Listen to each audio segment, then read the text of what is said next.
Hi, today we're going to be going over special right triangles, their properties, and how we can use those properties to solve problems like 1, 2, and 3, to find missing side lengths in a triangle, or for problems like number 4, where we can use properties of special right triangles to solve for the area in word problems. So, as a quick review, let's take a look at our properties of special right triangles. So in a 30, 60, 90 triangle on the left, the side opposite the shortest angle, or the side opposite the 30 degrees, or the shortest leg, it's going to be just x, any number x. So we can use that to determine the two other side lengths. The side opposite of the 60 degrees, or the longer leg then, will be x, whatever our number is for x, times root 3. Then that leaves the hypotenuse. So the hypotenuse of a 30, 60, 90 triangle will always be double the shortest leg. So moving towards the 45, 45, 90, notice that yes, it is an isosceles triangle, and it follows that property that if the two base angles are congruent, then the two legs will also be congruent. So this ratio says that if you have a 45, 45, 90 triangle, the two legs will be congruent, and the hypotenuse is found by taking one of the legs, or just x, and multiplying by root 2. So I know that might be a little bit tricky with all of the properties laid out, but let's take a look and see how these work in solving problems. Okay, so here we have number 1. Solve for the missing variables x and y, and we are looking at a 30, 60, 90 triangle. So I'm going to go ahead and just add a reference triangle so we don't have to keep going back up. Just copying the properties but matching it to the given triangle we have. So the shortest side is always x, hypotenuse is always 2x, and the side opposite of the 60 degrees is x root 3. So notice that our 18 and our x root 3 are in the same exact position. And this is how we can use the ratios, or the properties, to solve for the other missing side lengths. So let's set 18 equal to its corresponding part, x root 3, and we can solve for x by dividing both sides by root 3, but we see that we have a root in our denominator, which we know that we cannot leave, so we must rationalize it. And we can do that by multiplying our fraction by root 3 over root 3, so we can get rid of that root on the bottom.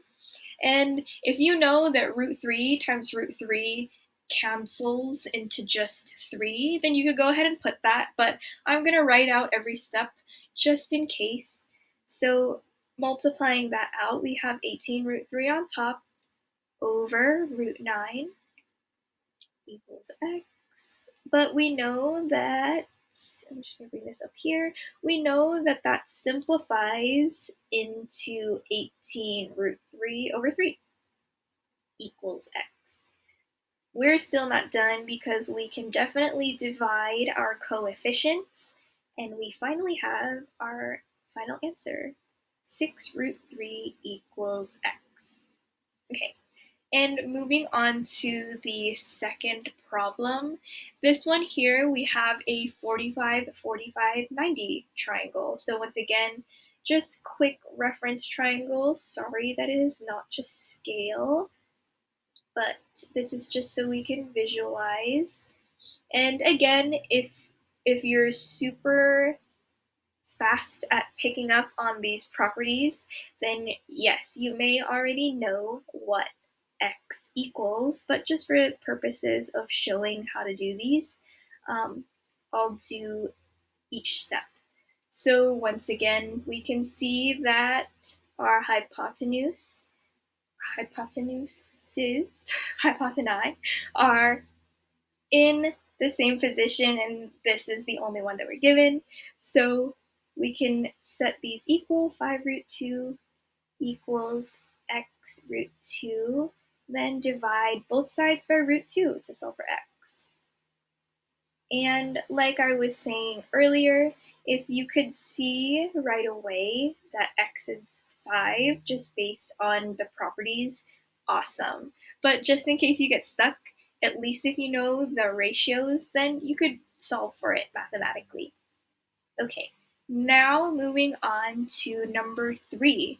We have yet another 45, 45, 90. So just because it's out of frame, let me add another reference triangle.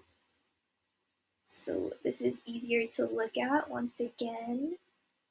Okay, and then we know that the legs have to be x, and the hypotenuse has to be root 2. So if 7 is one of the legs, then we can just change those really quickly.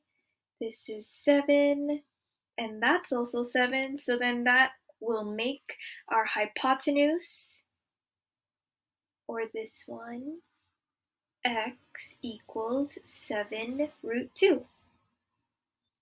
So this one's not so bad. I think 45, 45, 90 triangles are usually the easiest. Okay, so the last problem now is a word problem.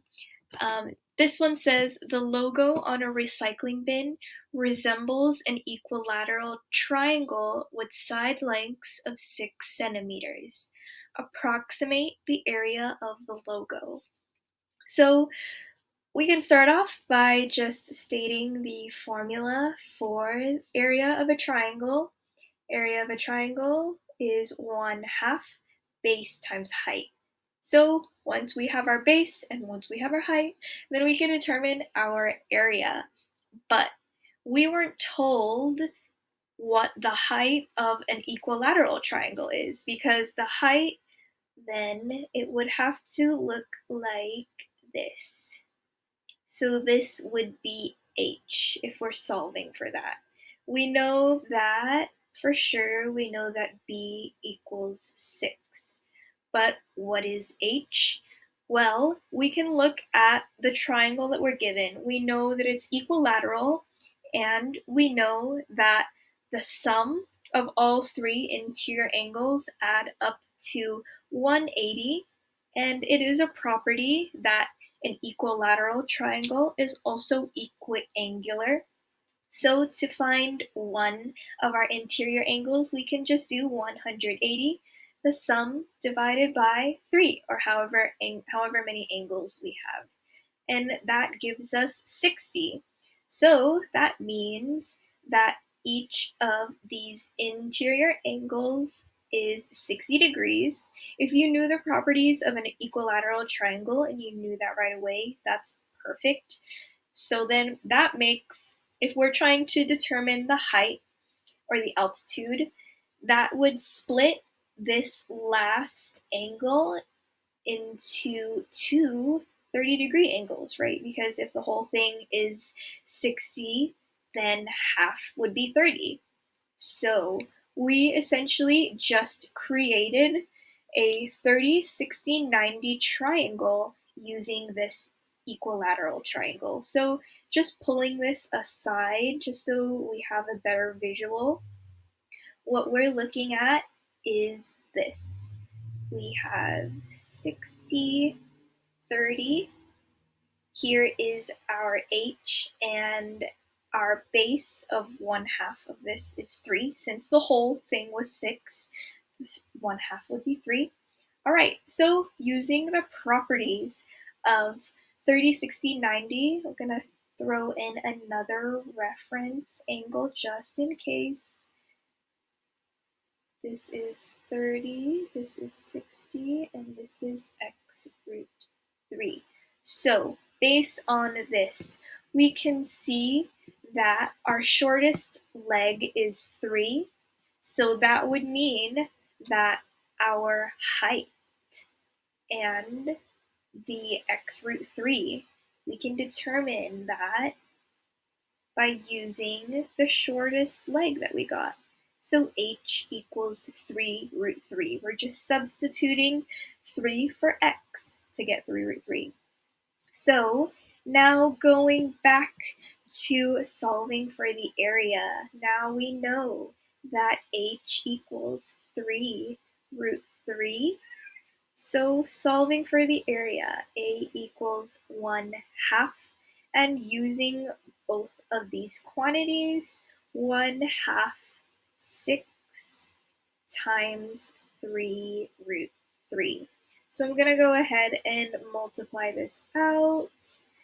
We have 1/2 times 18 root 3, and finally 9 root 3 centimeters squared. Or since the problem did say approximate, we do get a decimal value of about 15.59 centimeters squared. And that is our final answer. And there you go. Hopefully this made dealing with special right triangles a little bit easier. Hopefully they made it easier to understand. Ultimately, to get these, just practice, practice, practice. And thanks.